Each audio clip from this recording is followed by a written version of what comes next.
Hi, my name is Allison Van Rassel, and I am a coffee enthusiast. So coffee is a fruit, right? It's picked, it's fermented, it's roasted. Roasting is cooking. And like everything you cook, it comes in contact with heat. Therefore, you could possibly burn it. How do roasters know how to roast coffee, roast good coffee, every single time? Well, let's find out.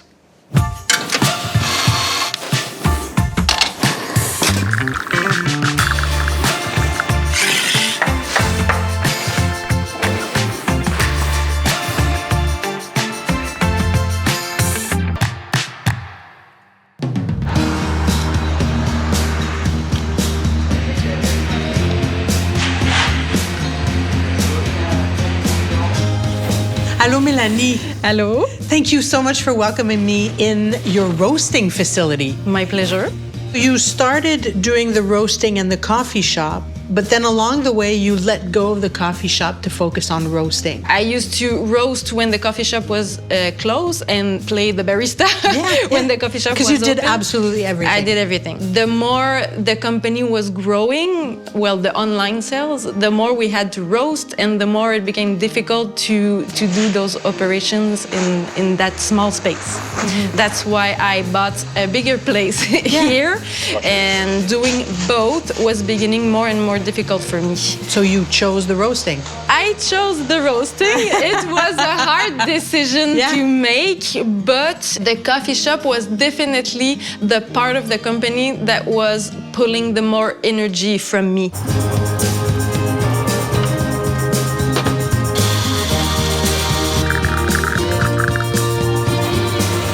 Hi, Pierre-Paul. Hi. When did you know that you wanted to work in the coffee industry? I never did. I just was interested in coffee. And once I've learned how to prepare myself coffee, I wanted to learn how machines were working. So I went to work as a technician for a repairing company. The other aspect that I didn't know back then was the roasting aspect of coffee. So I had the opportunity, so I went to learn how to roast. Roasting is the step where special scientists, that we call it, or artists, will take the green coffee bean, put it in some sort of an oven, rotate it, and they will roast the coffee. And through that roasting process, and due to a very important chemical reaction in all cooking business, the Maillard reactions, well, the roasting will produce over almost thousands of substances that will make up, they will act synergistically to make up the flavor and the aroma of coffee. And there's no such thing as two identical coffee because of the Maillard reactions. Roasters will take different blends of their beans that has been roasted, and they will blend them together in order to get their, let's say they call it their house blend, something like that. And so they end up reproducing somewhat the aromas and the flavor that you expect from this type of coffee beans, but it's never identical at the molecular level.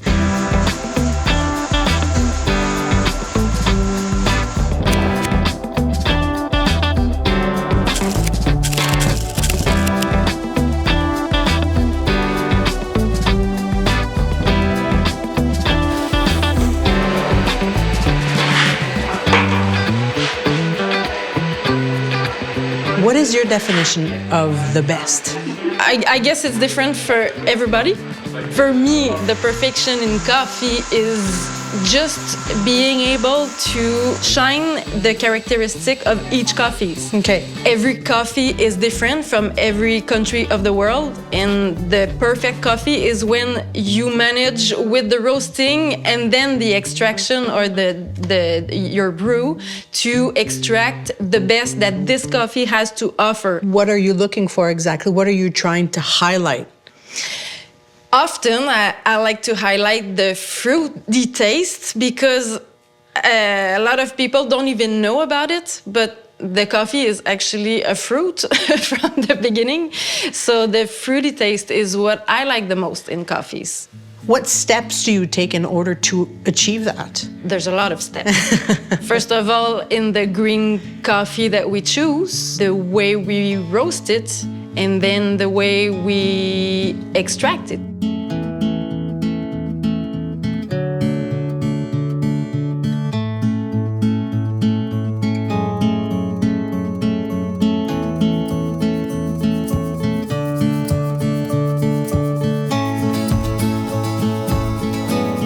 Why is it important to trace it back to the producer? Why do you think that that has the most importance in the quality of the coffee?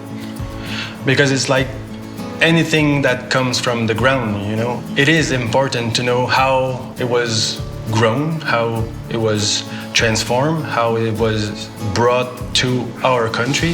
It is, I think for me, it is important to understand what defines the coffee you drink.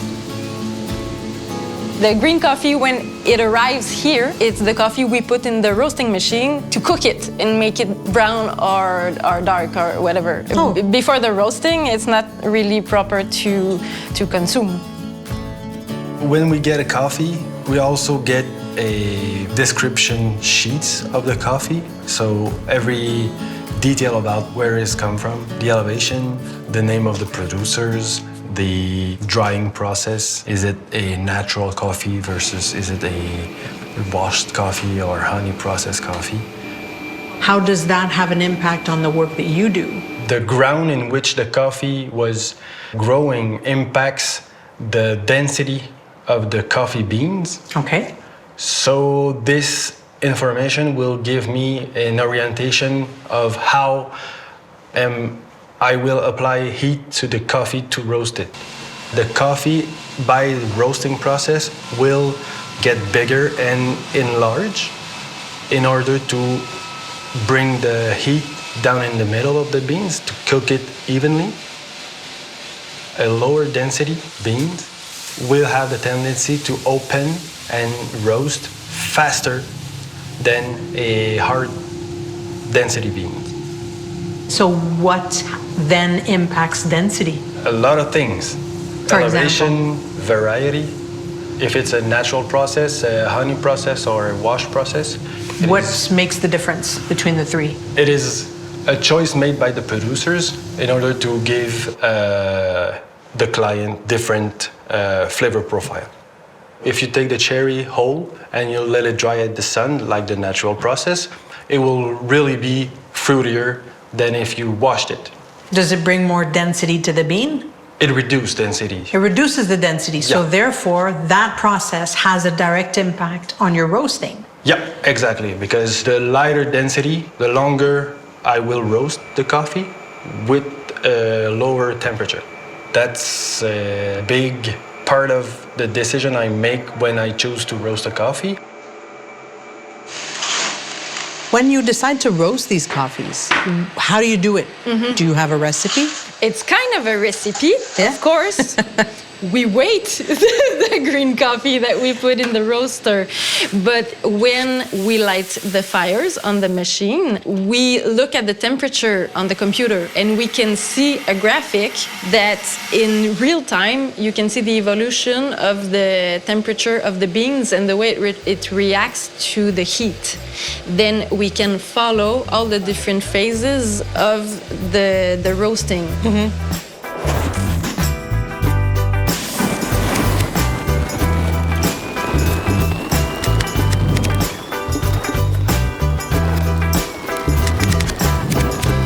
The development phase starts with the coffee opening. Then the coffee becomes really fragile. So that's where you want to control your heat in order not to burn the coffee. And this one is the crucial part. So is that where you give your coffee your signature? You can. Well, everything has a big impact on the coffee signature, but that's where you choose your direction or your profile that you want to go with the coffee. Machines only can tell you the data that it can extract from the probes and all the technology that you put in the machine. But Bottom line, the only way to really tell if the coffee is great is by tasting everything. You need to taste everything. Okay. Always, always.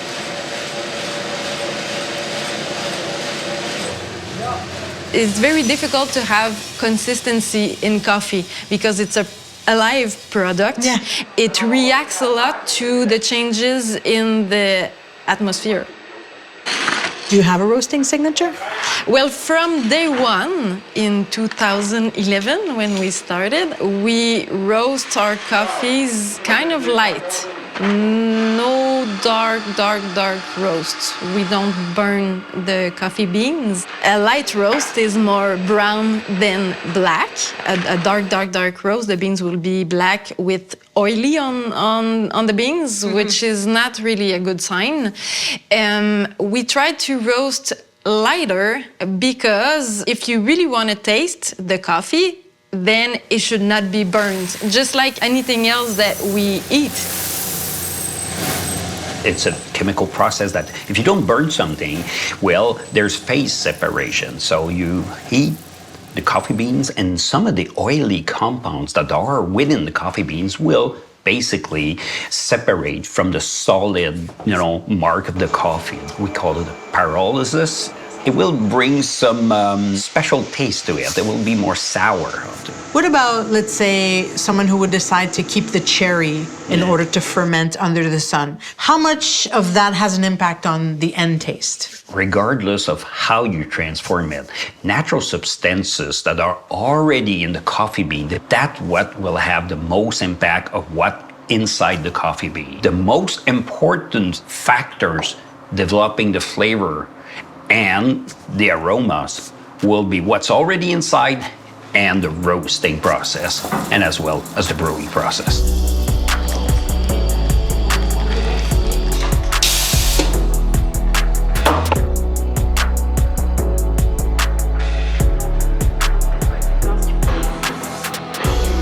As a consumer, how do you think that I can recognize my taste, the taste of the coffee, as being a good coffee? I'll go back to the basic with the burned taste that we find in most coffees and in the paper-like taste or in the cardboard taste.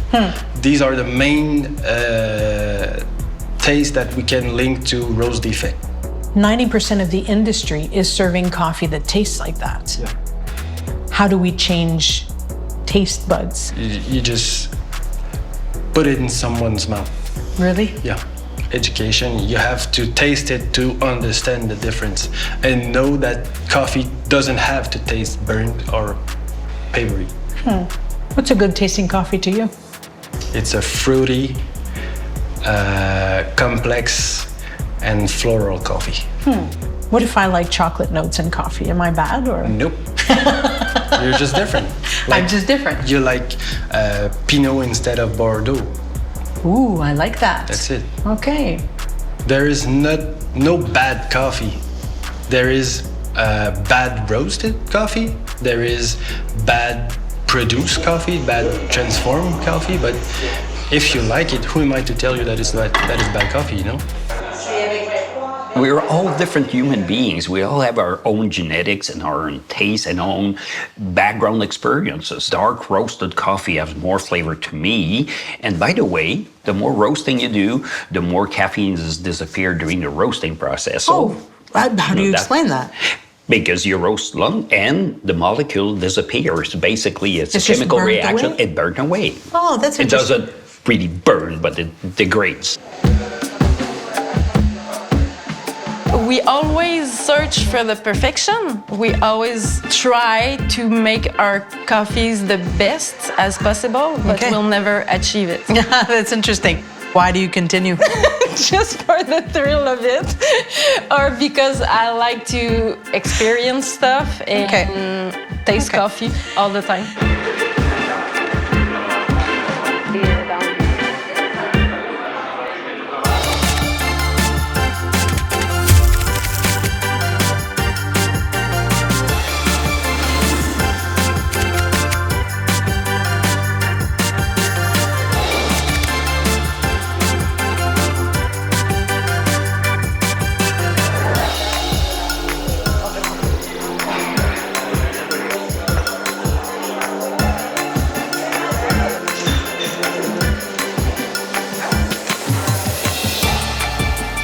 Melanie, I feel as though we're going to take part in something very important to you.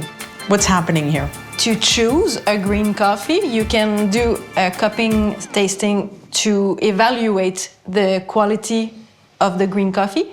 Or what we're going to do today, you can also do a cupping just to evaluate the quality of the roasting. It is an official protocol, like there's the Specialty Coffee Association that indicates what are the characteristics that we're looking for in the cup. Uniformity of the coffee, or the flavor, or the aromas, or the body, the way it feels in the mouth. It's fascinating to me that what you're explaining right now is as if you're doing the work of a sommelier, but you're working with coffee. Yes, it's kind of the same protocol, but for evaluating coffee quality. That's what Q graders do. Q graders are the quality graders. They are the professional of coffee, the sommelier of coffee. All right, let's go. I'm excited to do this. Okay, so usually the cupping, we do it blind. That means that you don't know what you're smelling and tasting. I'm going to turn my back. It's okay, you can look. So first thing I have to do is to Just smell it. dry. I feel like a nutty profile to it, almost like vanilla. This one here is a special coffee. Oh, It has a special drying process that makes it smell a lot like cherry-like. The next step is that we're gonna put hot water and we're gonna do the same thing as we just did. Smell the coffees, but with water. why are you using a balance? Because the amount of coffee inside and the amount of water that we put inside the cup is gonna be the same for all the coffees, and it's the official amount recommended by the Specialty Coffee Association. So it's a recipe. Yes, there you go.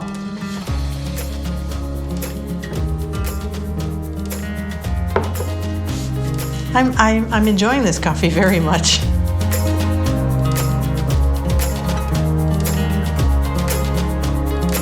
What's the next step? The next step, you can have a spoon. Oh, that's like a soup spoon. It's a cupping spoon. So this is what the Q graders would use to... Exactly. Grade the a coffee. The shape of it, the way it's rounded, it's all made to taste the coffee. The next step is that you push the coffee grounds that are on the top of the cup, and then you smell underneath.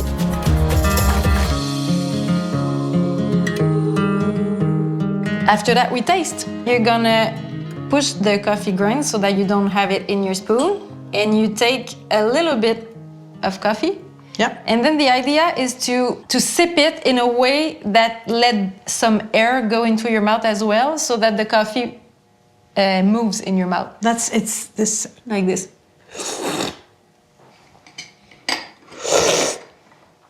Okay.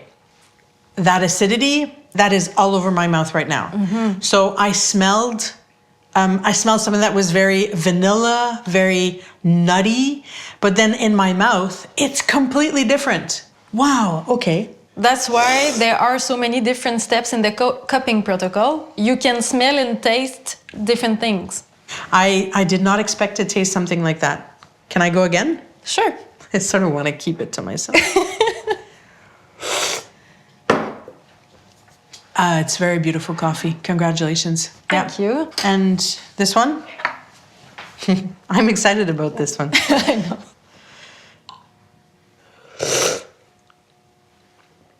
Whoa. Okay.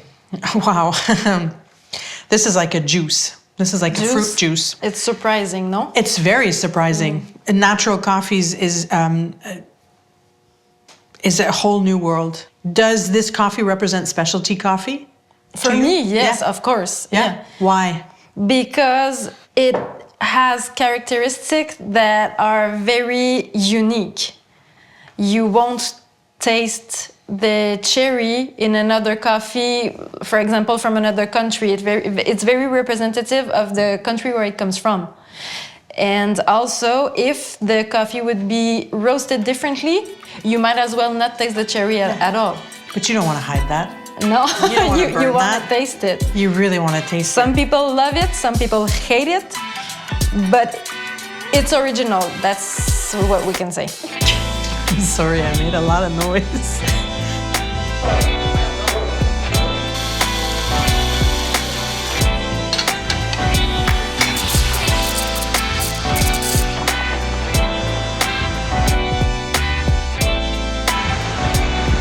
So many coffee varieties, so many different origins, so many different ways to roast coffee. Now, we want to put that coffee in a cup.